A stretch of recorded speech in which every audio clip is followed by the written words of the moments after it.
Bienvenue sur la chaîne Philo-Nour. Aujourd'hui, on plonge dans une parabole vraiment puissante, écrite dans les années 1920 par le penseur Bediüzzaman Said Nursi. C'est une histoire qui vient vraiment nous bousculer sur la façon dont on perçoit le monde qui nous entoure. La grande question qui va nous servir de fil rouge, c'est celle-ci. Comment est-ce que la foi, ou une conviction très profonde, peut changer radicalement, du tout au tout, notre interprétation de la réalité?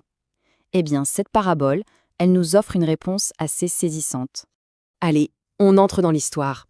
Il faut s'imaginer une sorte de vision, un événement qui se passe dans un décor, disons, de grande tension et de profonde incertitude. Imaginez un peu le tableau. 2 montagnes, l'une en face de l'autre. Elles symbolisent le début et la fin de la vie. Et entre les deux, pour passer, il y a ce pont. Un pont qui fait vraiment peur, suspendu au-dessus d'un vide immense. C'est le chemin de notre vie, en somme. Et pour rendre la scène encore plus angoissante, il y a l'obscurité. Une noirceur complète, absolue, qui enveloppe la personne qui est là, sur ce pont. C'est vraiment l'image d'un monde vu sans aucune lumière spirituelle. Dans ce noir écrasant, la personne sur le pont n'a qu'un seul et unique outil pour tenter de s'y retrouver, une toute petite lanterne de poche. Une lumière bien faible, vous imaginez, face à l'immensité des ténèbres. Et là, on touche au cœur du symbole. Cette petite lanterne, qu'est-ce que c'est? C'est notre ego, c'est notre intellect humain, si limité, qui ne se fie qu'à lui-même. C'est la raison qui refuse d'écouter une sagesse plus grande, ce que Nursi appelle la révélation divine. Donc, avec cette petite lumière, la personne regarde autour d'elle. Et ce qu'elle voit, c'est terrifiant. D'un côté, le passé, ce n'est rien d'autre qu'un immense cimetière, le néant. De l'autre côté, le futur, ça ressemble à une succession de tempêtes et de chaos. Et tout autour, dans le présent, les événements du monde apparaissent comme des monstres, des dragons menaçants. Le point crucial, il est là. L'outil même qui est censé éclairer les choses, c'est-à-dire la raison humaine toute seule, ne fait en réalité que révéler un monde vide de sens, un monde qui fait peur. C'est un paradoxe terrible. Plus on essaye de comprendre par soi-même, plus l'angoisse grandit. Forcément, cette vision des choses, ça ne peut mener qu'à une seule chose, un désespoir total, un véritable point de rupture pour la personne sur le pont. Et c'est là qu'elle crie, un cri qui vient du cœur. Hélas, cette lanterne est un fléau pour moi. C'est une prise de conscience brutale. La source même de sa peur, c'est sa propre perspective, c'est sa petite lanterne.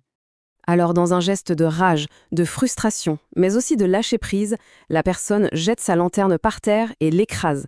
Elle la détruit. C'est un acte hyper fort. Elle abandonne sa dépendance à son propre ego comme unique guide.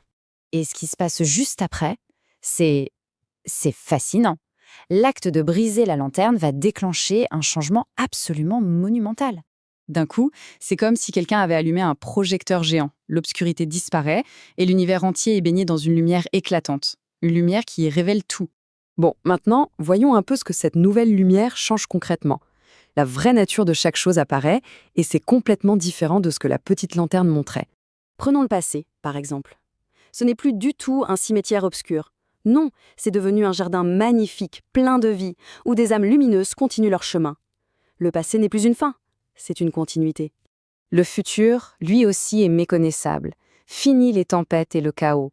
À la place, on voit la promesse d'un grand banquet, de lieux de fête magnifiques qui sont préparés de l'autre côté des montagnes, dans l'au-delà. Et les monstres du présent? Eh bien, la grande lumière révèle leur vraie nature. Ce ne sont pas des bêtes féroces, mais des serviteurs obéissants, des animaux utiles et dociles. On comprend que chaque événement, même difficile, cache en fait une sagesse et un bienfait. Pour résumer, c'est toute la réalité qui est métamorphosée par cette lumière de la foi. Le pont qui faisait si peur devient une route droite et sûre. La vallée angoissante devient une plaine paisible. La peur, en fait, laisse place à la confiance et à l'espoir. Alors au final, qu'est-ce qu'il faut retenir de cette allégorie? Quelle est la grande leçon? L'idée centrale de Nursi, c'est que la foi, ce n'est pas une sorte de lunette rose qui embellit une réalité qui serait au fond horrible. Pas du tout. C'est plutôt comme une lentille qui corrige notre vision et nous permet de voir la vraie nature des choses. Une réalité qui était là depuis le début, mais qu'on ne voyait pas à cause de l'obscurité de notre propre raison limitée. D'ailleurs, Nursi utilise ce verset du Coran pour encadrer toute sa parabole. C'est pour souligner que cette lumière incroyable, elle ne vient pas de nous. Elle vient d'une source divine qui guide ceux qui ont la foi.